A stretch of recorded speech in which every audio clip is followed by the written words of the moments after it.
You look so beautiful, and I'm so lucky to be yours. And you're taking me high. Ain't nobody like you. I'm not coming down. Ain't nobody like you. I could go 1,000 miles as long as I'm with you. Yeah, you're taking me high. Ain't nobody like you. Hello again, horse friends, and welcome back to the Imperfect Question. Today we've got some more training vlog videos. I'll be having a little ride on JJ, and then we'll be seeing if we can do some online driving with Comanchie from the ground. So let's go see how we do that. So before we start, I've just got some time that I can go around and give JJ a good groom. We're having a lovely brush through, getting off all the dust and dirt from everywhere. Today I'm going to be working with her in her rope hackamore. It's probably about the third session that we've done with this since we started working with the rope hackamore again. It's been a little bit of a gap since last time. We're really just going to be going through some very basic manoeuvres today, nothing too special, but I want to take her right back to the basics. She's coming along really lovely with it though. I'm very pleased. Just her feet to pick out and then we can go and tack up. Today I'm going to be changing the shims in my pad that goes under the saddle. Shims help to shape the saddle to fit the horse correctly, no matter what the condition of the horse is, whether they've put on some weight or exercise and gain more muscle. The first shim that I'm putting in is to just adjust the shape of her underneath the saddle and check that it fits without any gaps. Then I'm going to put in some more shims that's going to place the saddle correctly and allow for good shoulder movement at the front. I have to open up the pad and pop the little felt shims inside on both sides of the pad, checking that they're secured and not creased in any way. After I'm happy with that, I can put the saddle on and take one more look again. I'm quite happy with that, so now I'm going to release the girth and do it up and we'll be ready to ride. We start off with doing some of our basic circles. Now this is not just to warm her up, I also like to do up my girth in a few different stages. So I'll do it up once when I put the saddle on, then after I've walked it to the pen I'll probably do it up a little bit more, and then I want it to move around a little bit so that I can do it up for a third time. And this means that I don't need to adjust the girth when I get on, and also that it's not going to be too loose for me when I ride.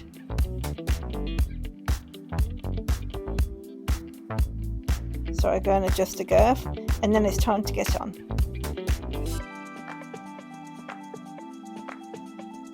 Once I'm on board, I'm just letting her settle down a little bit and we stand still for a little while, and then I get straight into some manoeuvres. Here I am asking for a hind quarter yield. She's only just learning these steps at the moment, and I'm looking for her back legs to cross over ideally. It is quite difficult to tell what she's doing when I'm on board, and she is just learning this from on board as well. She didn't do too bad there. So let's try it again from the other side. That's much nicer. Some good big step overs on that one with most turns. Really good, JJ. Pleased with you. So now I'm looking for just a lateral flexion, which is where I'm asking her to bend and relax her head without actually turning. I do usually do this as one of the first things when I get on, but not always. And here we're backing. Only a little bit, she did well. So off we go. So the first task that I'm going to ask her to do is just to follow the edge of the fence line. As we go around, if she starts to wander off the edge of the fence line, I'll just pick up the rein and pull her back to the fence line and relax it again. I'm trying really hard to keep a loose rein so that when I do give a command, she can tell the difference between me asking something and me saying she's doing the right thing and just relaxing. I say relaxing, I'm actually moving my body slightly. There you can see me just pull the rein out slightly. I do apologise for Pivo. Pivo has been having a bit of a fit lately. I might just have to turn the zoom off in future. Here we are moving the front end round to change direction. So I've just loosely pulled out into the middle and off we go in the opposite way to repeat the same task again. And again, I'm just guiding her out to the edges if she comes away from following the edge. So let's change again. Opening out the front end for a nice loop shaped turn. Nice and easy change of direction for her. And off we go to follow it again in the other way. I did do several laps and circles like this, just repeating this exercise over and over again.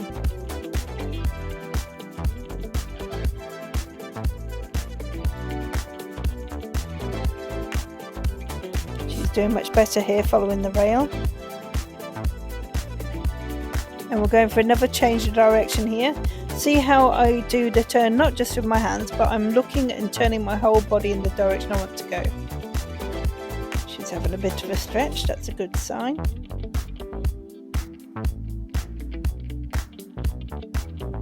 She's accepting this very well, and the more we practice, the lighter she becomes at me pulling her out to the edge and turning direction. She was very, very heavy with this to start with, but she's definitely becoming lighter with it as we go along. Lots of nice changes of direction. She's doing really well. Very good girl. Now I get my stick and we're going to use that to assist some training. So I'm just rubbing her all over with a stick to check that she's not worried by that at all. So firstly, I decided I'm going to try and use the stick to try and assist us with some turns. So I'm just carrying it in a neutral position until we're ready. She's already learnt on the ground how to move away from the stick, so I just bring it out in a wide sweep towards her nose, not actually touching her nose. If she didn't understand it, I could use the inside rein to assist and back it up. I switch hands and we head the opposite direction. She did quite well there. Here's another turn a little bit later on. She's doing well to turn again, and I'm looking around where we want to go. She can feel my body, so hopefully eventually she'll learn that. But I make a little bit of a mistake when we come up to the edge. I am turning my body and looking around, but I'm looking more at her. I should be looking a bit more where we're going. It's going to be unclear to her where I want to go. Here's another turn.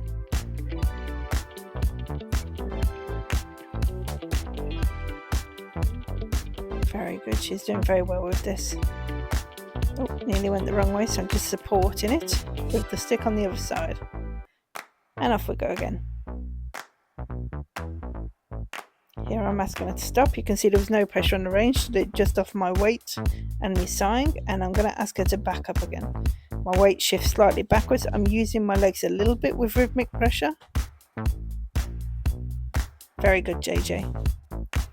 We're now going to practice a hind quarter disengagement again. So I'm using the rope at the front to get her head round and my leg on, slightly backwards and looking behind me to try and get to move her back end over. She's doing some lovely crossing over.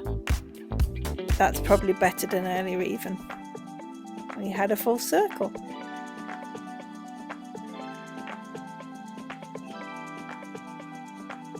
Same again on the other side. Rein pressure, foot pressure. I've actually got the stick there as a bit of guidance as well, if I need it, which I didn't. There we are. That was much better this time. So off we go, a little wonder. And I'm just going to put the stick down, I think, now, and get on with some other practice stuff without the stick. So here I'm trying my lateral flexion again. So I'm looking for it to bend and relax without moving. So there has to be a difference between this and the hind quarter yield. She must understand the difference. And it's me relaxing compared to me putting pressure on with my feet and turning my body. So she's a little stiff this way, a little unwilling to give to the pressure. So I'm just bearing with her. And I relax a little bit there where she gives a bit and she comes all the way around. So she has been getting a bit better with that, but she's still a little bit stiff sometimes with the rope hackamore.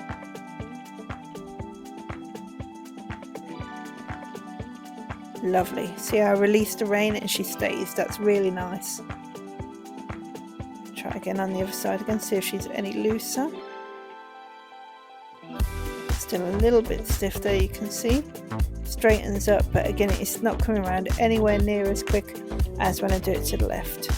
See her have a little sigh, and just after that she moves a bit more. Each time she moves the way I want her to, I just give her a mini release on the reins so she knows she's doing the right thing.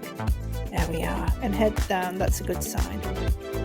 We set off riding it around the edge again, and you can see at the moment she's doing much better and needing less correction to stay on the outside.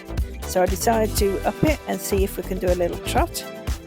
She's not very enthusiastic, but we get a little bit going there.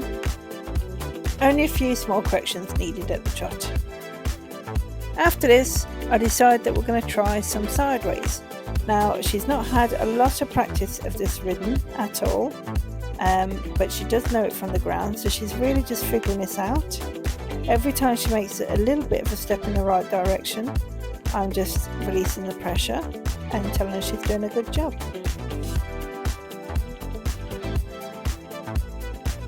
Try again to the opposite side. So you can see how I've got my right leg open and my left leg on, so I'm asking her to go left. It's not exactly definitely sideways, but she's doing good. There's a little bit of forward motion going on, a little bit of backwards sometimes.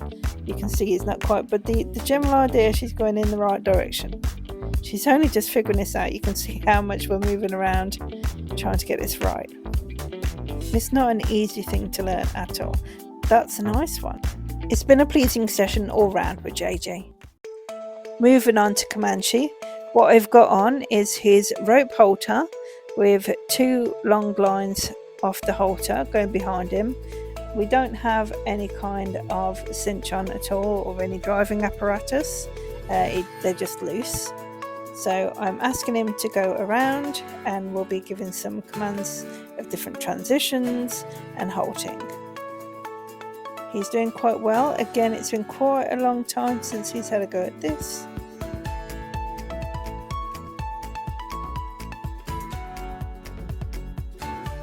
Moving forward nicely. I'm just doing some turns there. So we've got a bit of serpentine going on. Making sure we can turn in both directions. That's really good, he's getting it.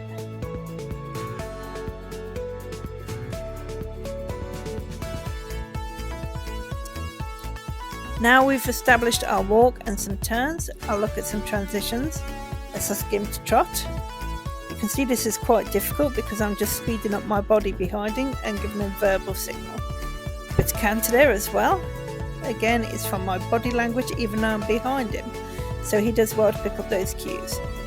Stop and a little bit of back up, and I'm asking him to straighten up towards me, which he's doing a grand job of. You can see there's not a lot of pressure on the ropes there at all, it's more from verbal. Now if we go again, and he gets a light tap because he was ignoring my verbal command to go forward. Just reminding him that I'm behind him. And we're going to try some more transitions again. So when he's ready, turn him and ask him to go forward a bit faster. Trot in, and we're going to ask for canter again shortly. So I'm speeding up and speed up my body, and off he goes. And a circle around. I can't really go in a straight line with the canter because he's much faster than me, so we have to do it on a turn. Again, he straightens up for me, bless him. Try again. And canter in a minute. He's very excited about it. Not many strides of canter. It's quite difficult for him when I'm behind, but he does a grand job really. Well, that's to do for today's session with the driving lines. We didn't do a lot, but he did a good job at what he did do. So it's time for me to go put him away so he can spend some lovely time relaxing now that he's worked so hard. Well, thanks for watching. I'll see you again next time. Don't forget to subscribe. Bye.